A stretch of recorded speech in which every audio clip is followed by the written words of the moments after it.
할렐루야, 주님의 이름으로 사랑합니다. 우리 옆에 분 한번 바라보시면서 사랑합니다 한번 인사하시고요. 네. 비대면 예배로 계속 또 드리다가 이렇게 모여서 예배를 드리게 되니까 너무 좋은 것 같습니다. 같이 모여서 찬양하고 또 예배 드릴 수 있는 게 우리가 코로나로 이제 뭐 여러 가지가 힘들고 좀 어렵지만 또 좋은 거 하나가 있다면은 그동안 이렇게 무심하게 그냥 이렇게 모인다는 거에 대해서 사실 생각을 별로 해본 적이 없거든요.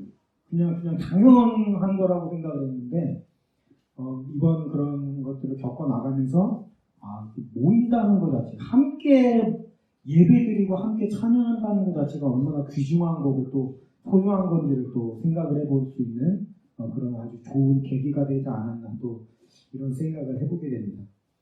오늘은 가인의 길이라는 제목으로 또 은혜를 좀 나누려고 하는데요. 제 안에 항상 뭔가 굉장히 그 궁금함이 있어가지고 참지 못했던 게, 인류 그 초창기 역사 때, 그 아담이 선악과로 인해서 좀 우리가 죄악에 들어오게 되고, 그 이후로 이제 계속해서 가인과 뭐 이렇게 쭉쭉쭉쭉 흘러나오는 창세기 초반에 보면은, 그 홍수 이전의 시대, 그때 도대체 무슨 일이 있었을까? 항상 그게 너무 궁금한 거예요. 호기심을 굉장히 많이 갖고 있음에도 불구하고, 사실 그 시대에 대해서 어디서 정보를 얻을 만한 데가 사실 없잖아요. 성경에도 보면, 뭐 좀 이렇게 나오긴 합니다만, 거의 그냥 단편적인 것들을 조금씩 뭐 이름 정도만 나올 뿐이어서, 이게 너무 좀 안타깝더라고요. 도대체 그 시대에는 무슨 일이 있었을까? 네. 대홍수가 일어나면서 아마도 모든 게 다 휩쓸려가면서 사라져버린, 어떤 분이 그런 표현을 하더라고요. 잃어버린 세계다.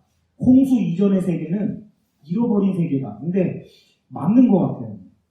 사실 우리가 그 홍수 이전의 세계가 어떠한지를 상상하는 것조차 사실 불가능할 정도로 굉장히 지금이랑은 다른 시대거든요.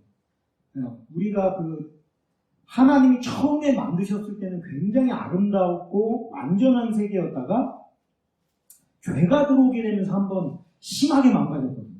그래서 땅도 저주를 받고 엉겅퀴를 내고 그래서 굉장히 심각하게 한번 망가졌는데 그 다음에 이제 또 한번 엄청나게 심각하게 망가진 게 뭐냐면은 대홍수 사건이에요. 홍수가 그냥 단순히 그냥 비만 이렇게 많이 내린 그런 의미가 아니고 표현을 보면요, 그 하늘에 있던 원래 그 어떤 굉장히 그 물 수증기로 되어 있는 층이 있었던 걸로 되는데 그게 다 쏟아져 내려가지고 우리 지구를 보호해주던 그 거대한 물 수증기 막이 없어진 거거든요. 그리고 땅 속에 있는 그런 기품의 샘들이 터져가지고 그때 막 땅이 막 다 뒤집어 엎어진 거예요. 요즘에도 지진이 7.0 나면 굉장히 무섭잖아요. 이 대홍수 때는 그거와 비교조차 할 수 없을 만큼 땅 지각의 변동이 엄청나게 심합니다. 한마디로 그냥 다 뒤집어 엎어진 거예요, 땅속도. 그래서 지진이 나고 그 안에 깊숙이 있던 것들이 다 터져 나오면서 엄청나게 심한 몸살을 겪은 거죠, 지구가. 한 번 더 심각하게 망가진 거예요. 우리가 지금 사는 시대는 두 번에 걸쳐서 굉장히 망가졌고 거기다가 또 우리는 지금 이제 뭐 개발이다, 뭐 발전이다 하면서 또 지구를 엄청 망가뜨렸잖아요. 요즘에 좀 그게 막 결과로 나타나지 않습니까? 막 비가 녹아내리고 공기의 오염, 미세먼지 막 이런 걸 우리가 이제 지금 그대로 다 돌려받고 있는데 그만큼 심각하게 망가지는 시대를 살아가기 때문에 우리가 망가지기 전의 시대를 우리가 어떻게 상상조차 할 수가 있겠어요? 사실 우리가 지금으로부터 한 30년, 40년 전만 생각을 해도 굉장히 깨끗했잖아요. 자연이 좋고. 그것도 두 번 심각하게 망가질 테니까 아마 홍수 이전의 시대, 더 나아가서 하나님이 원래 만들었던 그 세계는 우리로서는 도무지 상상이 불가능한 시대죠. 너무 좋았을 거라고 그냥 뭐 이렇게 생각을 할 수 있을 뿐이지. 안타까운 일이죠. 하나님이 만드신 걸 우리 사람이 이렇게 망가뜨리는 거예요. 근데 거기에는 이 가인의 길, 우리 인간의 어떤 죄의 길이 그 결과를 나타냈다라고 우리가 본다고 하면 오늘은 제가 이 창세기 초반을 좀 보면서 그런 생각을 좀 해봤습니다. 인류의 역사 속에서 이 처음 시대에 죄라고 하는 것이 어떻게 들어왔고 이 죄가 어떤 식으로 발전되어 갔는지에 대해서 한번 생각을 해보려고 합니다. 우리가 잘 아는 그 가인과 아벨의 제사 이야기를 보면 이제 여기서부터 가인의 길이 출발을 하는 것을 볼 수가 있는데요. 성경은 가인의 제사를 하나님이 받지 않으셨다라고 되어 있습니다. 아벨의 제사는 받으시고 우리가 하나님의 성품을 우리가 보아서 그걸로 추론을 낸다고 하면 하나님이 그렇게 하신 데에는 분명히 이유가 있다라는 것을 알 수가 있죠. 단순히 하나님이 아벨은 더 좋아하고 가인은 안 좋아해서 받고 안 받고 이런 분이 아니잖아요. 변덕스럽게, 그죠? 막 사람처럼 그런 분이 아니다 보면 하나님이 가인의 제사를 안 받으신 데에는 분명히 가인의 제사에 뭔가 문제가 있다라는 것을 얘기해 주는 거죠. 가인이 뭔가를 잘못한 거예요. 그러니까 우리가 쉽게 생각할 때 하나님이 내 동생의 제사는 기쁘게 받으셨는데 나의 제사는 하나님이 안 받으셨대요. 그러면 우리가 어떻게 접근해야 맞겠습니까? 내가 지금 뭘 드렸는데 내가 뭘 잘못한지를 몰랐는데 하여튼 뭐가 잘못되어 있는 거잖아요. 그러면 하나님이 받으신 제사를 한번 보면서 저게 내 제사랑 도대체 뭐가 다른가 이렇게 좀 접근을 해야 이게 맞는 거잖아요. 도대체 뭐가 다르길래 제 거는 기쁘게 받으셨고 내 거는 안 받으셨지? 이렇게 나와야죠. 만약에 내가 비교를 해봤는데도 내가 모르겠어요. 예를 들어 그럴 수 있지 않습니까? 우리가 다 아는 건 아니까. 그렇다 그러면 최소한 하나님께 물어라도 봐야죠. 그죠? 하나님, 내 예배를 기쁘게 안 받으셨는데 내가 뭘 잘못해가지고 하나님이 안 받으셨나요? 내가 뭘 고쳐서 하나님 앞에 다시 올려드릴까요? 이렇게 접근해야 맞는데 가인은 어떻게 접근을 했냐면요. 4장 5절에 보니까 가인이 몹시 분하여 안색이 변했다 이렇게 돼 있거든요. 그러니까 화가 머리 끝까지 난 거예요. 왜 화가 났습니까? 하나님이 불공평하다라고 생각을 한 거예요. 네. 그러니까 자기에게 잘못이 있다라고 인식을 하는 게 아니라 그죠? 사람을 차별하는 하나님이 잘못이 있다 이런 식으로 접근을 하는 겁니다. 지금. 그러니까 여기서부터 지금 가인이 뭔가 굉장히 삐뚤어지는 것을 알 수가 있죠. 그런 어떤 상황 속에서 어떻게 이게 튀냐면 전혀 예상을 못하는 식으로 튑니다. 동생을 쳐 죽였어요. 이게 참 황당한 거 아닙니까?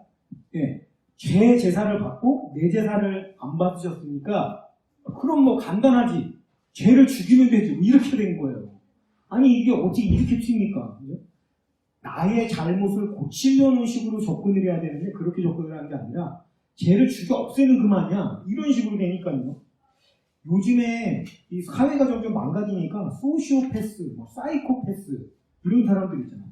이 사람들을 잘 보면 어떤 인간의 어떤 상식이나 이런 걸로 이해할 수가 없는 그런 사고방식을 가지고 있더라고요.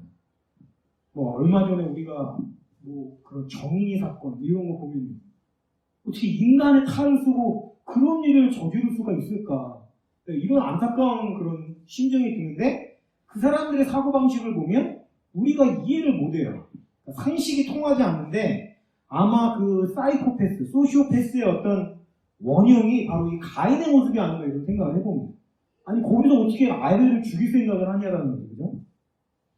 그 살인의 대가는 굉장히 큽니다. 성경에 보니까요. 살인했고 살인했을 때 피가 다 쏟아졌을 거 아닙니까? 그 피를 땅이 아벨의 피가 호소하는 소리를 땅이 들었다라고 표현을 하거든요. 그러니까 그 결과로 땅은 이제 살인자인 가인에게는 어떤 열매를 주지 않게 됐습니다. 원래부터 이제 좀 땅이 저주를 받아가지고 소출을 잘 이렇게 안 나게끔 되어졌는데 이제 살인에 대한 대가는 아예 이제 열매를 거두지 못하게 된 거예요. 12절에 보니까 이렇게 되어 있습니다. 내가 밭을 갈아도 땅이 다시는 그 효력을 내게 주지 아니할 것이요. 네. 너는 땅에서 피하여 유리하는 자가 되리라. 우리가 한 가지 생각해 봐야 될 게 뭐냐면은 가인의 직업이 뭐냐면 농부거든요. 아벨은 양치는 자였고 가인은 농부인데 농부라는 직업을 가지고 있는 가인에게 땅이 뭡니까? 효력을 나타내지 않는다는 얘기는 이게 무슨 얘기입니까? 한마디로 농부라는 직업이 끝장났다는 걸 의미하는 겁니다. 이제 더 이상 가인은 농사를 지을 수가 없어요. 그래서 여기 유리하다, 유리하는 자가 되니까 유리하다라는 표현 뜻을 찾아보니까 이렇게 되어 있습니다. 일정한 직과 직업이 없이 이곳저곳을 떠돌아다니다. 그러니까 직업이 없으신 거예요, 하루아침에. 근데 그게요, 하나님이 그렇게 하신 게 아니라 자기가 저지른 사건, 살인 사건의 결과입니다, 그게. 자기가 뿌린 씨앗을 자기가 거둔 거죠. 일순간의 혈기를 참지 못한 대가치고는 굉장히 참혹한 것이죠. 그럼 누구를 탓하겠습니까? 자기가 그런 짓을 저질렀는데. 오늘 우리가 읽은 본문 말씀 16절에 보니까요, 가인이 여호와 앞을 떠나 에덴 동쪽 노 땅에 거주하더니 이렇게 말씀하고 있는데요. 여기서 여호와 앞을 떠나, 이 떠나라는 그 성경 원어를 보니까 야차라는 말입니다. 히브리어로. 이 야차라는 말 안에 어떤 뜻이 있냐면 이게 단순히 안에서 밖으로 나가다 이런 의미 이외에 다른 의미가 있는데 달아나다, 피하다 이런 의미를 가지고 있습니다. 그러니까 이것은 뭘 의미하는 거냐면 여호와 앞을 가인이 떠났다라는 표현이 한마디로 가인 스스로 자신의 의지를 가지고 하나님을 떠났다라는 것을 의미해 주는 겁니다. 그러니까 그냥 하나님으로부터 갔다 뭐 이런 의미가 아니라 적극 하나님을 떠나고 싶은 그 의지가 그 가인 안에 굉장히 깊숙이 자리 잡고 있었던 거고 그거를 이제 실행에 옮겼다라는 걸 의미하는 거예요. 그러니까 우리가 여기서 알 수 있듯이 하나님의 곁을 떠나서 사는 삶, 이것이 바로 가인의 길의 본질이라고 할 수 있습니다.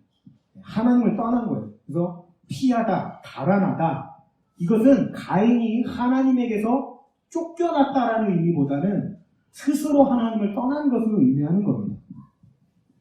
근데 이 가인이 우리가 그 죄를 저지른 사람의 특징을 보면요, 피해의식을 가지고 있어요. 그래서 뭐라고 표현하냐면 주께서 나를 쫓아내시온즉 이렇게 표현합니다. 하나님이 나를 쫓아내셨어요 이렇게 표현을 하는데 제가 성경을 어디를 봐도 하나님이 쫓아내신 적이 없습니다.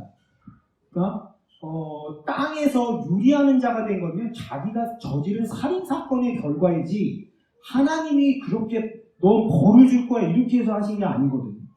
그러니까 보세요. 벌써부터 그 어떤 하나님에 대한 피해의식이 그 안에 자리 잡고 있는 것을 볼 수가 있죠. 그리고 여기 보니까 에덴의 동쪽 노 땅에서 살았다 이렇게 말하고 있는데요. 이 노시라는 말의 그 히브리 말의 뜻이 뭐냐면 방황하는 자, 방랑자, 도망자 이런 뜻을 가지고 있는데 이 방황하다라는 말이 확장된 뜻으로 사용되면 무엇으로부터 도피하다 이런 뜻으로 확장이 됩니다. 그러니까 노 땅으로 갔다 이 말은 하나님으로부터 스스로 도피하여 달아나는 삶, 이게 바로 가인의 길이죠. 결코 안정적일 수 없는 방황하는 삶을 의미하는 겁니다. 그러니까 우리가 하나님의 품을 떠나게 되면 좋을 것 같지만 결국에는 안정적일 수 없는 삶을 살아갈 수밖에 없죠. 17절에 보니까 그가 아내와 동침하여 에녹을 낳았다라고 되어 있는데 여기 에녹은 그 300년, 360년 동안 하나님과 동행했던 그 에녹이 아닙니다. 동명이인이에요. 이 에녹은 가인의 아들이고 에녹이라는 이름의 뜻은 여러 가지가 있는데요. 그 중에 하나가 시작이라는 뜻이 있습니다. 그래서 그 성을 만들었대요. 그 성을 만들고 이름을 이제 그 성의 이름도 아들의 이름을 따서 에녹이라고 줬는데 뭐겠어요? 죄의 길의 시작. 그게 바로 이 가인이 지은 성의 의미다. 그러니까 왜 하필이면 이 가인이 성을 지었을까를 우리가 한번 생각을 해볼 수가 있습니다. 성이라고 하는 건 뭐냐면 어떤 마을, 어떤 부락을 이렇게 만들어 놓고 그 주위를 뭐 흙담이라든지 어떤 담 같은 걸로 둘러쳐 놓은 거를 이제 성이라고 하잖아요. 네. 우리가 한번 생각을 해보면 누군가는 야 이게 여기서부터 바로 인류의 어떤 문명의 발전이 시작된 거다 이렇게 이야기를 합니다. 사실 인류 사회에 있어서 도시를 만들고 성을 만들었다는 건 굉장히 큰 발전을 의미하는 게 맞긴 하지만 그 본질은 뭐냐면 스스로를 보호하려고 지금 보호벽을 쌓은 거잖아요. 왜 가인이 스스로 보호벽을 쌓았을까요? 이유는 한 가지죠. 하나님으로부터 도피하여 떠났거든요. 이제 더 이상 가인의 삶에는 하나님의 보호하심을 기대할 수가 없는 삶이 되어버린 거예요. 그러니까 어떻게 합니까? 자기 자신을 스스로 지킬 수밖에 없는 거죠. 가인이 사실 굉장히 두려워했던 게 뭐냐면 아마도 이때 당시에는 어떤 정의가 그래도 많이 살아있었던 것 같아요. 그 아벨을 쳐죽고 나서 이 가인이 두려워했던 게 누가 나를 만나면 나를 죽이는 것으로 아벨의 그 복수를 할 거야 라는 두려움에 사로잡혀 있었거든요. 아마 살인에 대한 그 죄의 대가가 그 당시 굉장히 컸던 것 같아요. 복수할 수 있는. 그러니까 그로 인해서 하나님한테 도와달라고 하잖아요, 가인이. 그러니까 하나님이 죽이지 못하게 표를 주셨다 이렇게 표현하지 않습니까? 그러니까 뭐냐면 하나님의 품을 떠나서 그냥 도시 문명을 쌓고 성벽을 쌓고 아주 그냥 멋지게 살았다 이런 의미가 아니고 그 안에 내재된 불안함과 두려움의 발로가 성벽을 둘러치는 어떤 성으로 나타나게 된 것이다라는 거죠. 그러니까 보면 그게 과연 결코 좋은 삶이었을까라는 거죠. 늘 불안하고 늘 쫓기고 누가 나를 죽이지 않을까 두려워서 벌벌 떠는 그런 삶이 바로 가인의 길의 특징이다라고 하는 거죠. 또 어떻게 보면 자기네들이 왜 보호를 했겠어요? 도둑이 제발 저린다고 이렇게 생각을 할 수 있습니다. 보세요.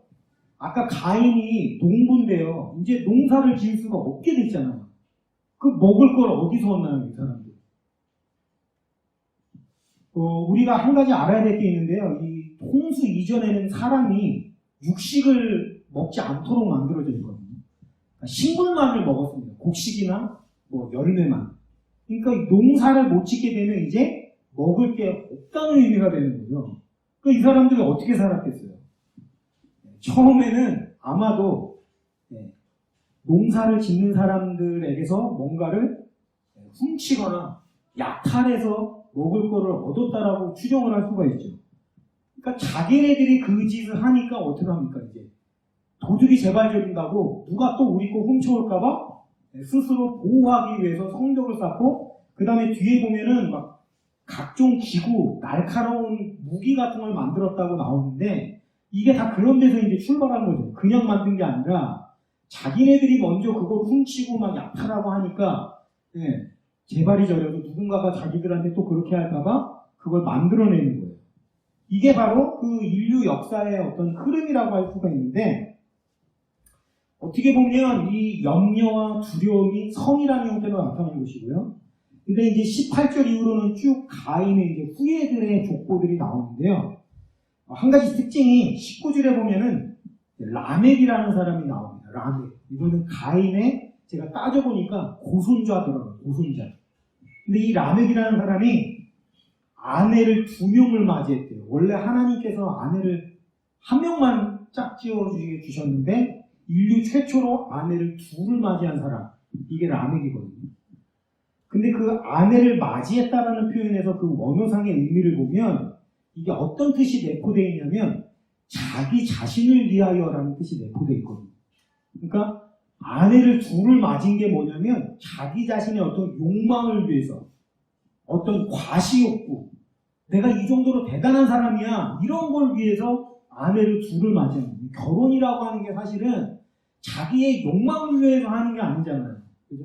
서로를 위해서 헌신하고 배려해주고 아름다운 가정을 이루어서 자녀들과 함께 이렇게 살아가는 게 가정인데 이 죄성이 이렇게까지 뿌리 깊게 내려가지고 과시, 내 힘을 자랑하는 실제로 그 고대 시대 때 보면은 아내의 숫자라든지 아들의 숫자 이런 걸 어떤 다른 사람들에게 내 힘을 과시하는 과시용으로 이제 생각하는 경향이 있잖아요. 그러니까 그런 의미로 볼 수가 있고 그 라멕이 이제 자녀를 보면 가축치는 자의 조상이 됐다. 야발, 풍소와 수금을 잡는 자의 조상이 됐다. 유발, 그 다음에 각종 기구와 무기를 만드는 자가 됐다. 두발간, 이렇게 되어 있는데, 저도 예전에는 이걸 봤을 때, 이거 각각 하나하나가 인류 문명사의 정말 획기적인 발전을 나타낸 거고, 가인의 후손들이 정말 지혜가 엄청나구나. 좀 이렇게 생각을 많이 했었거든요. 근데 이번에 좀 설교를 준비하면서 제가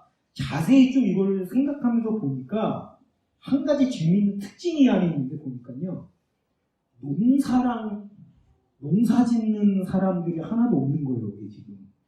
네, 제가 그거를 보게 됐어요. 왜 그렇게 했습니까? 그 가인이 받았던 땅의 저주가 지금 그 가인의 후손들에게 계속해서 배를 이어서 내려가고 있다는 걸 보여주고 있는 거예요. 농부가 한 명도 없어요, 가인의 후손들이. 그러니까 뭡니까? 가축을 친다. 가축을 왜 쳤겠습니까? 네, 이때 당시에 못 먹는다고 했죠, 고기는. 그러니까 뭐 가죽, 옷을 만들어 입는 가죽이 필요해서 가축을 쳤을 것이고, 네, 악기, 뭐 이런 유흥, 뭐 흥을 위해서 막 만들었을 것이고요. 뭐 날카로운 기구, 무슨 기구를 만들었겠어요? 농기구를 만들었겠죠. 농사 짓는 데 필요한 기구들. 또 그리고 자기들의 재산을 지키려고 무기 같은 거를 만들었겠죠. 창이나 칼이나 뭐 이런 거. 근데 왜 그런가 하면 아까 우리가 얘기했습니다만 근본적으로 이제 먹을 거를 얻을 수 있는 수단이 지금 없어졌잖아요. 가인의 후손들은요. 네, 그런데 먹고는 살아야 되는 거죠. 약탈이나 훔치는 걸로 이제 뭐 이게 충당이 됩니까? 그걸로는 근본적으로 해결이 안 나니까 이 사람들이 머리를 쓸 수밖에 없는 거예요. 어떻게 먹을 거를 얻을 수 있을까? 이 가인의 후손은요, 한마디로 얘기하면 장사꾼입니다. 장사꾼. 그래서 먹을 걸 가지고 있는 사람들과 자기네들이 만들어낸 것을 어떻게 합니까? 교환을 통해서 이 먹을 걸 얻은 쪽으로 이제 접근을 하는 겁니다. 그게 뭐예요? 장사잖아요. 무역. 여기서부터 장사가 시작이 됐고 무역이 시작이 된 거예요. 그래서 자기네들이 만들어낸 거를 어떻게 해야 이 사람들의 먹을 거라고 바꿀 수 있겠습니까? 장사의 기본은 저 사람들에게 혹할 만한 걸 만들어야 그죠? 그들이 우리 먹을 걸 줄 테니까 그거랑 바꿉시다 할 거 아니에요. 그래서 그들에게 필요한 농기구. 여러분 이걸로 농사를 지으면 힘이 훨씬 덜 들어가요. 이렇게 하면 그래 우리 이거 곡식이랑 바꿉시다 이렇게 될 거 아니에요. 그리고 퉁소, 수금, 악기. 여러분 일하실 때 얼마나 힘듭니까? 근데 이 피리로 불고 막 노래도 추고 춤도 추면은 기분이 좋아져가지고 농사 지는데 훨씬 힘이 덜 들어요. 그러면 진짜 혹해가지고 또 곡식 주고 또 바꿔먹었어. 그죠? 그리고 여러분 그 곡식 저장해가지고 있는데 도둑이 다 훔쳐가면 어떡할 겁니까? 여기 무기 이거 사놓고 등 뒤에 방비하면 훔쳐가지 않을 거예요. 이런 식으로 해가지고 자꾸 곡식으로 바꿔서 먹고 살았겠죠. 여기서부터 문제가 시작이 된 겁니다.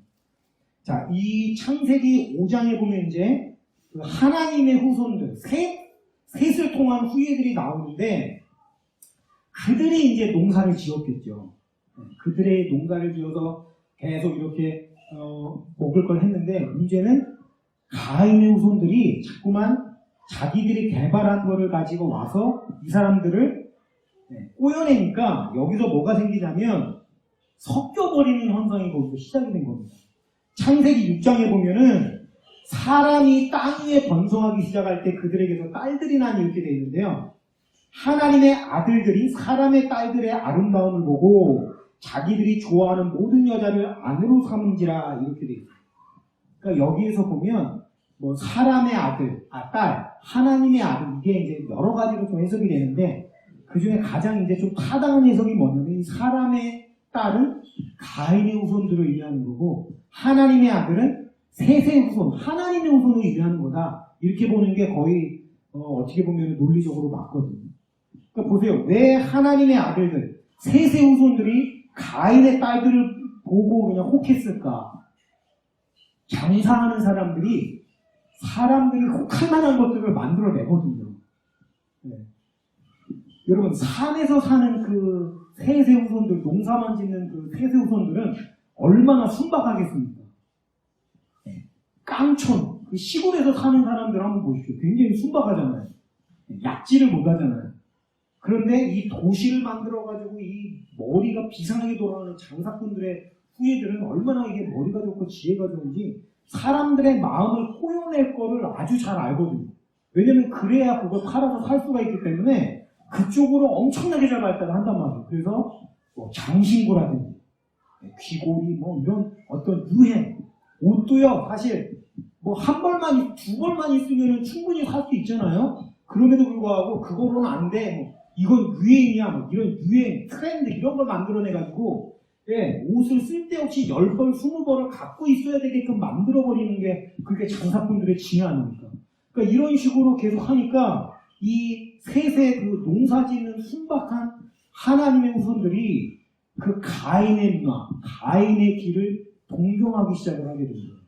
그래서 그들의 어떤로부터 배우자를 맞아들이게 되고 그 맞아들인 배우자들이 가인의 후예들이 발명한 물품들을 계속 유입을 시켰겠죠. 그러니까 그로 인해서 어떻게 되냐면 문화가 뒤섞여버리는 현상이 나타나게 되는 겁니다. 실제로 창세기 6장에서 하나님이 대홍수 사건을 일으키려고 하시는 이유가 뭐냐면 그 둘이 섞여버려가지고 짬뽕되었기 때문에 하나님이 홍수 심판을 계획하시는 것을 볼 수가 있거든요.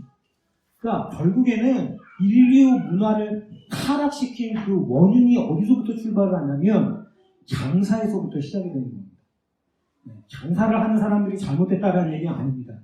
가인의 후손들이 기본적으로 악해요. 그리고 이 악한 쪽으로 머리가 비상하게 발달하다 보니까 이 장사라는 것을 통해서 이 하나님의 후손들을 미혹하고 그들을 같이 악하게 전염시켜버렸다라는 데서 홍수 심판이 촉발되었다라고 하는 것입니다. 근데 하나님이요, 홍수를 통해서 이 가인의 후손들은 다 그냥 쓸어버린 거잖아요.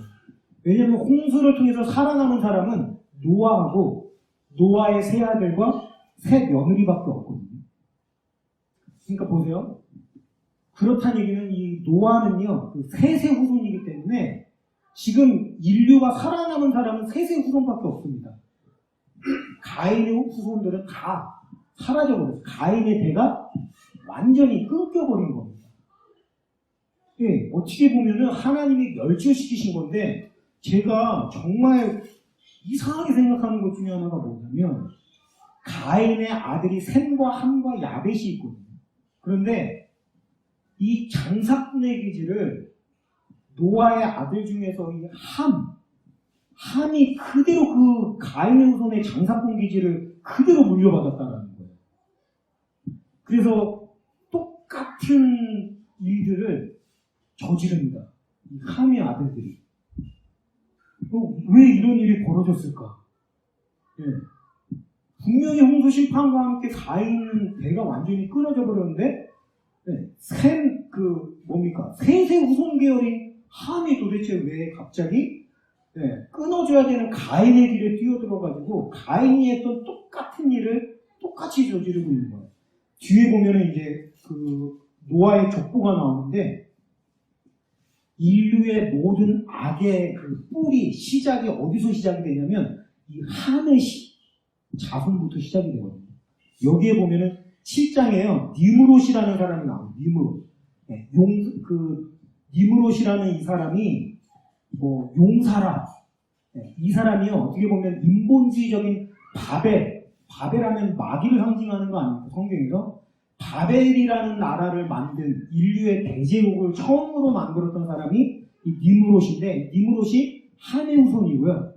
그 다음에 그 이집트 사람들 있잖아요. 이집트에 보면 신화가 엄청 많죠? 그 이집트 사람들도 누구냐면 함의 후손이고요. 그러니까 그 당시에 어떤 그 굉장히 지혜롭고 장사를 잘했던 사람들이 이 함의 후손들이거든요.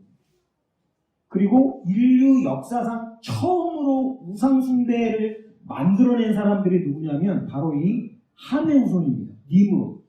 이 니므롯이라는 사람으로부터 우상숭배가 처음으로 시작이 돼요. 니므롯의 아들이 담무스가 니므롯을 죽여가지고, 이런 식으로 해가지고 우리가 흔히 이집트에 보면은 신화들 있잖아요. 고대 신화. 호루스가 나오고, 태양신이 나오고, 어쩌고저쩌고 나오고요. 그 수메르 문명에 보면은 그 수많은 그 신화들이 있거든요. 근데 제가 보니까 그 모든 우상숭배와 신화의 그 뿌리에는 니므롯이라는 사람이 있더라고요. 그러니까 이 우상이라는 걸 누가 왜 만들었을까를 제가 굉장히 좀 고민을 많이 해봤는데 이유가 생각보다 단순합니다. 왜 이 장사꾼들이 우상을 만들었는데 왜 만들었냐면 돈이 되니까 만든 거예요. 돈이 되니까. 장사꾼들의 그 목적은 다른 게 아니거든요. 네.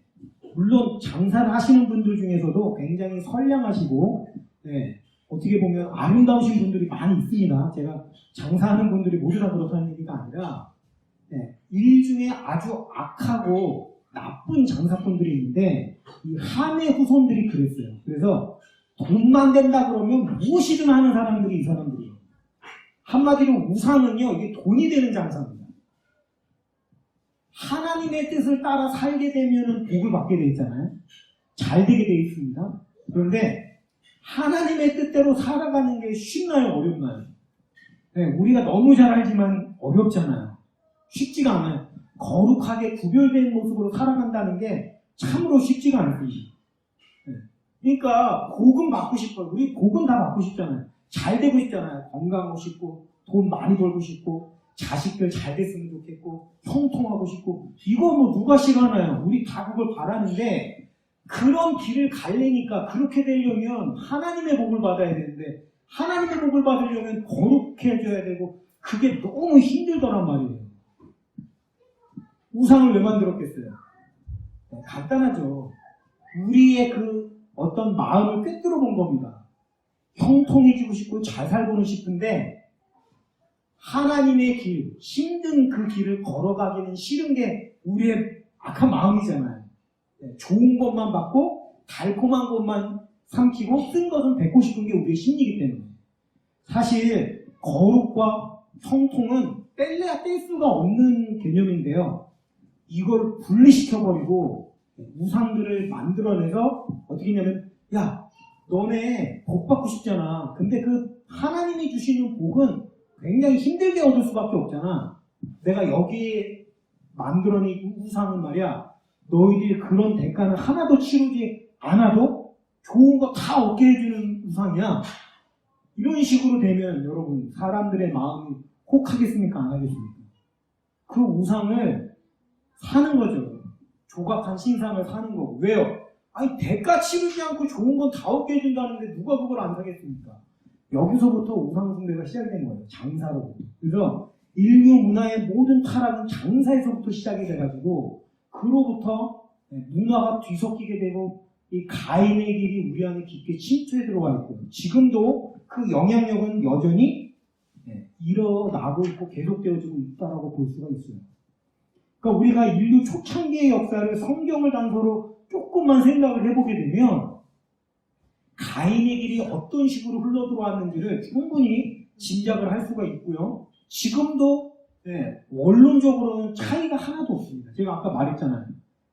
뭐 디자이너들이 옷을 디자인을 하고 브랜드를 만들어서 여러분 그 옷을 만드는데 뭐 원가가 얼마 들어가겠습니까? 이거 하나 뭐 10,000원도 안 들어요. 10,000원도 안 되는 걸 그 브랜드 그 딱지 하나 넣었다고 막 수백만 원씩 받는 거 아닙니까? 이게 뭐예요? 장사꾼들에다 그 저거죠. 그런 게 다 뭡니까? 가인의 후손들로부터 만들어진 인류의 타락의 문화의 상징인 것이고 유행과 트렌드 이런 것들로 인해서 결국에는 엄청나게 많은 물자와 이런 게 다 낭비되고 버려지고 있는 거 아니겠습니까? 이게 심각한 거 아닙니까? 그래서 지구는 점점 더 망가지게 되고 오늘 우리가 이 가인의 길을 걸어가는 사람들의 모습을 다시 한번 보면서 우리가 어떻게 살아가야 될지를 한번 고민을 해봐야 되겠죠. 가인의 문화를 받아들인 그 셋의 후손들의 끝은 홍수로 끝나고 말았잖아. 그 홍수의 메시지가 우리 안에 살아있어야 된단 말이에요. 홍수 심판이 지나고 나서요. 얼마 지나지 않아서 바벨탑 사건이 일어나요. 그 바벨탑을 쌓는 일을 주도했던 사람이 아마도 이 니므롯이라는 사람으로 추정이 됩니다. 그 제국을 만들어 놓고. 제가 그 성경의 그 나이 누가 몇 살에 누구를 낳고 이런 거로 이렇게 족보의 이야기가 나오길래 홍수 이후로 몇 년이나 지나서 바벨탑을 쌓았을까를 제가 계산을 해봤거든요. 계산이 가능하더라고요. 한 220년 정도 지나서 바벨탑을 쌓더라고요. 이 홍수라고 하면 이게 엄청난 대사건이잖아요. 인류가 타락해서 그렇게 엄청난 재앙을 맞을까라고 한다면 적어도 그것을 자식들에게 계속해서 가르치고 가르쳐야 되는 거 아닙니까? 그때 당시에 수명도 굉장히 길었기 때문에요. 200년이라는 시간은 그렇게 긴 시간이 아닙니다, 사실. 네, 노아도 굉장히 7, 800년 살았기 때문에 어떤 의미에서 보면 200년이라는 시간은요, 그 홍수를 겪었던 사람들이 살아있을 시대라고 봐도 무방하거든요.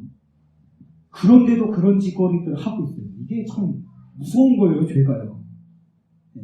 그리고 아까 제가 함 이야기도 잠깐 했습니다만, 함이 어떻게 가인의 그 후예들의 짓들을 똑같이 하고 있었을까? 제가 성경을 보니까 이 노아의 아들들이 홍수를 겪었을 때 나이가 벌써 100살 정도가 됐더라고요. 그러니까 이 노아의 아들들은 홍수 이전 세대의 사람들이에요. 이미. 그러니까 어떻게 보면 제가 볼 때는 함이요. 말은 안 했지만 그 안에 가인의 문화에 대한 동경과 사랑하는 마음이 굉장히 그 안에 있었던 것 같습니다. 그래서 홍수 이후로도 그 버릇을 못 버리고 그거를 계속 품고 있다가 계속 가르쳤던 것 같아요. 그 가인의 문화들. 그래서 그 함의 후예들이 똑같은 그 짓거리들을 한 것을 우리가 보게 되는 거죠. 이게 무슨 거 아니에요? 그 노아가 술 먹고 술 취해서 뻘거벗고 잠들어 있는 걸 보고 그 세 아들이 한 걸 보고 노아가 예언을 하잖아요. 그 중에서 이제 함이 저주를 받지 않았습니까? 그러니까 이걸 보고 사람들이 굉장히 부당하다. 아니 그 한마디를 보고 어떻게 그렇게 저주를 하냐 이런 얘기를 많이 하는데요. 저는 그 한 가지 행동을 보고 그런 예언이 나왔다고 생각하지 않아요. 아마 이 함 안에는 가인의 길에 대한 동경이 있었을 거고 그 안에는 아마 가인과 같은 아주 악한 그 마음이 깊숙이 내재되어 있었다라고 봅니다. 그러니까 결국에는 그것이 오늘에까지 이르러서 살아있는 가인의 길을 걷는 사람들이 얼마나 많아요. 오늘 우리가 다시 한번 이 이야기들을 보면서 가인의 길이 지금도 곳곳에 침투해 있던 것을 다시 한번 볼 때에 다시 한번 우리의 마음을 깨끗이 우리가 어떻게 보면 단절되어 있는 채로 살 수는 없습니다만 최대한 가인으로부터 벗어난 삶을 살도록 발버둥 쳐야 되겠습니다. 내어줘서는 안 돼요. 우리를 미혹하는 것들로부터. 그리고 순수하고 깨끗한 마음을 유지해서 하나님 앞에 하나님의 후손다운 모습으로 살아가서 끊기지 않고 세세 후손들의 계열들을 계속해서 이어갈 수 있는 그런 저와 여러분이 되시기를 주님의 이름으로 축원하면서 말씀을 마치겠습니다.